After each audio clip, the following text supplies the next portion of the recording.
Коронавирустен де қауіпті ауру қандай?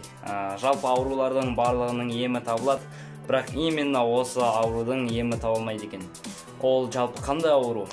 Біз мысалы күнде интернет желісінде отырамыз, содан біз өзіміз қалай әдеттеніп бара жатқанымызды, қалай осы жүйеге кіріп бара жатқанымызды өзіміз білмей жатамыз.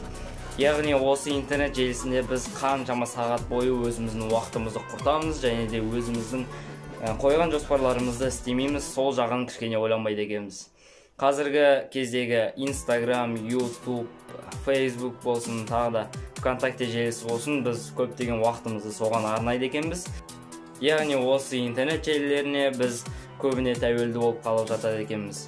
Жалпы оның зияны өте көп, себебі қаншама бізге сообщение келеді, уведомление келеді, соның барлығына біз қарап отыруға шамамыз жете қояды, бірақ содан біз әдет қалыптасып кетеді де, біз үнемі сондай стресстік қалыптаса береміз. Содан кейін депрессияға да түсіп отыратын адамдар өте көп.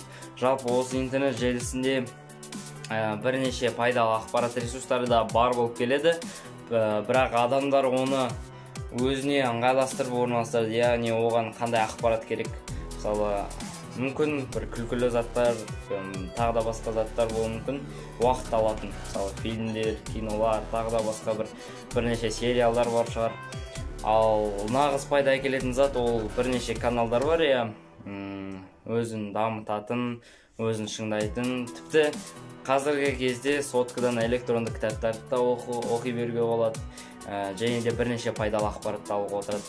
Жалпы менде қазір 100-ден астам электронды кітап бар. Егер сіздер уақыттарыңызды тиімді пайдаланғыларыңыз келсе, осы 300 кітапты небәрі 2,5 мың теңгеге ие бола аласыздар. Осы қазіргі негізгі коронавирус ауруы, оған міндетті түрде енді ем табылуы тиіс. Бірақ ол міндетті түрде жазылатын аурулардың бірі. Одан сақтану керек, бірақ енді біз күнделікті сақтанатын, күнделікті міндетті түрде қаралып жүретін нәрсеміз ол осы телефон жүйесі болып келеді. Міндетті түрде түгел уведомленияларды өшіріп тастаңыздар. Жалпы осы сотқа кіру арқылы бірнеше өзіміздің шынымен ақ жоспарларымыздан айырылып кетеміз. Мүлдем жауап берме деп айтпаймын. Міндетті түрде қарау керек, өйткені сөйлесер бірнеше тақырыптар бар мүмкін, бірақ оған белгілі бір уақыт арнап қойыңыздар.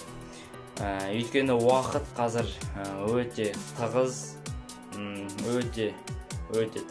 себебі қазіргі дамып бара жатқан технологиялар бізге барған сайын ыңғайластырып отыр, бізді мүлдем кіргізіп отыр. Жалпы интернет жүйесін пайдалана білу керек, және де пайдалану да керек, себебі қазір шынымен ақ 21-ші ғасыр, ол интернет жүйесін пайдаланатын заман, жаңа құралдар заманы болып келеді. Сондықтан интернет жүйесін пайдалануда басқаларды қарап, сондай тағы да басқа нәрсе емес, өздеріңізге қандай пайдаласыздар, мысалы кітаптан болсын, электронда, ютубтағы бір арнадан болсын, ол сізге бір пайдасын міндетті түрде алып келу керек. Сондықтан сіз өздеріңіздің пайдаларыңызға жұмсайсыздар ма, немесе өздеріңізге зиян, зақым келтіресіздер ме, ол тек қана өздеріңіздің таңдауларыңыз.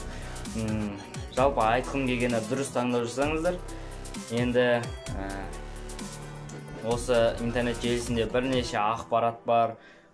Күніне біз 1 миллиондай ақпарат естиді екенбіз. Соның барлығын ой қорыту үшін өзіміз кішкене өзімізбен қалып тынығуымыз міндетті түрде керек.